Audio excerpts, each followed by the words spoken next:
And we are now joined by the winner of the Go Bowling at the Glen, driver of the number 9 Napa Auto Parts Chevrolet for Hendrick Motorsports, Chase Elliott. Chase, congratulations. Thank you. We'll go ahead and open it up for questions. Please raise your hand if you have one. I'll get a mic over to you.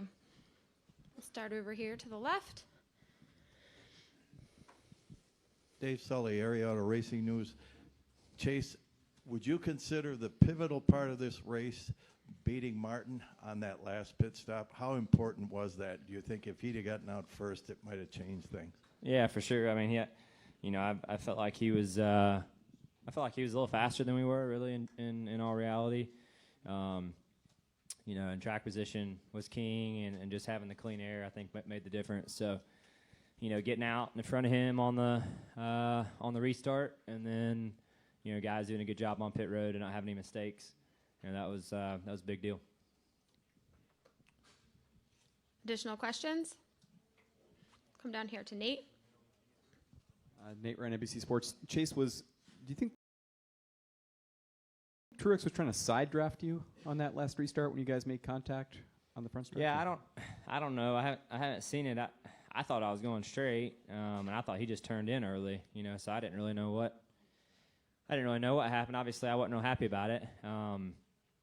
You know, at the time, I was just worried that I was going to have a flat tire, you know, because of it. And then we ended up side by side up through the S's, kind of still hitting each other up through there, and which is fine. It's really narrow. You know, I don't know on the restart thing, but maybe, you know, I'm not sure. Maybe I didn't turn in soon enough. You know, I don't know, but yeah, we hit nonetheless, and I was worried about that tire.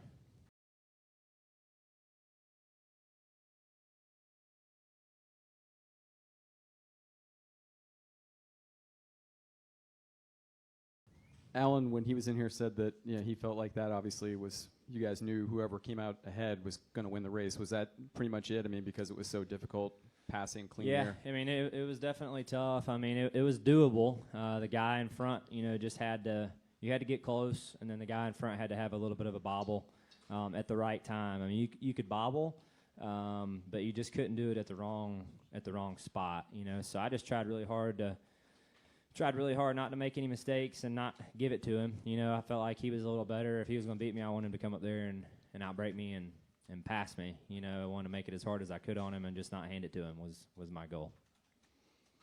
Coming down here to Lee.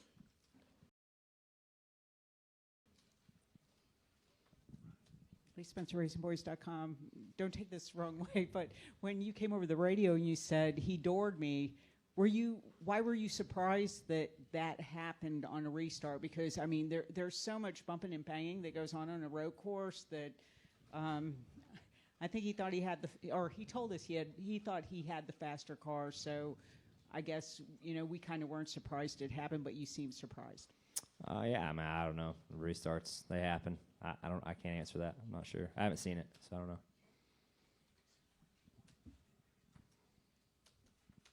We'll go right behind him. Sean Varga with the Corning Leader. Would you consider this to be almost kind of a dream weekend with as fast a car as you've had just every day of the week? Yeah, I mean, we've never done, you know, this as a team. This was the first time we ever gone somewhere and sat on the pole and led the most laps and won the race. I've never done that in my career, and I'm sure Alan has, you know, at some point. But as a group, we've never done that. So I just feel like that to me is I feel like the biggest piece of the whole weekend is just knowing that, you know, we're the type of team and the caliber of team that can go and put on those kind of performances, and those are the kind of performances you have to put on to compete with those guys that win often, you know. So we just need to go do that more often, and I think we can run with them. I'll come right here in the middle. Murray Sakala, 89.1 The Point. First off, Chase, congratulations on the win. Thank you. What's it like being able to pick up 7 playoff points towards the title? Because how a dominant win like that's got to be huge for you. Yeah, and those playoff points are, you know, huge, and I think that's the key that those guys and the advantage that those guys have. You know, the guys that have 4 or 5 wins already, you know, they have probably double as many playoff points as we do. You know, so. You know, that those guys that have won often and won that much, I mean, they're just about a lock for Homestead, almost, you know. I mean, they have a heck of a lot of help to get there. So that's the kind of position you want to put yourself in before the final 10 start for sure. And then your battle with Truex in the final laps. Was it more or less difficult to the deja vu moment from last year? I mean, I felt like it was really similar. I thought it felt the exact same, you know, and he was a little faster than I was, and I was just trying not to mess up. And yeah, luckily, if I had messed up in turn one like I did last year, I think he'd have got me. I think he was close. You know, he was close enough to do it. So yeah, luckily had a fast enough car to stay out front. We'll go all the way in the back to Jim. JimMutterMotorsport.com. I asked Alan this earlier, and you kind of alluded to it a little bit, but you guys have had a tough last several weeks. Not just the win, but how your team performed throughout the course of this weekend. How important was that to you to reinforce that you still can do put all the pieces together before heading into the playoffs? Yeah, I think it's huge, you know, and yeah, the past month and a half's been awful, you know. I mean, and we've had fast cars at times. It wasn't just a complete lack of speed, you know, but one thing or another ended up for a bad weekend. So yeah, to kind of have a weekend that wasn't as poor as the last 6 have been was really nice. And then the way we did it, I think, was the biggest thing. You know, like I said a minute ago, we've never had a weekend like that in my career, you know, showing up, qualifying on the pole, and lead the most laps and win the race. You know, I mean, that's the kind of weekend you want to have, and that's the kind of team and the kind of effort you have to put on occasionally and often to compete with the guys that you're going to have to beat in this deal. I'll come right down here to your right, Chase. Andrew Laguerre from the Elmira Star-Gazette.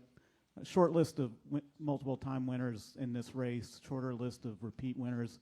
Just your thoughts on the significance of that, and also adding another notch to your road course resume. Yeah, it was, you know, like I said, just the weekend and how things unfolded. I hate to keep harping on it, but I just think it's a big deal how this weekend went and just the effort that we put in from the time we unloaded in practice to mock qualifying in practice to qualifying, starting the race, being mistake-free. Those are the kind of weekends you have to have. And, you know, mistake-free weekend with as good of a car as we had like that, you know, those are the kind of performances and the results you can get from it. So that's always the goal. Are there any final questions for Chase? We'll go over here to the left and then back down to Lee. Chase, last year you had to worry about the fuel plus Martin. This year you had to go further, many more laps holding him off. Which was more difficult, the last year because it was the first, or this year because of more time? I mean, that's tough. I mean, I felt like Martin was closer to us this year than he was last year in the closing laps.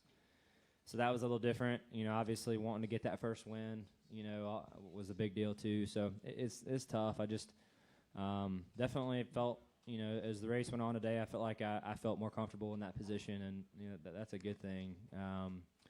And that's something that's a position you have to be comfortable in. So, and the only way to get better at that is just to be in that spot more often, you know. So, happy to have had a pressure filled situation and be able to come out on the right end of it.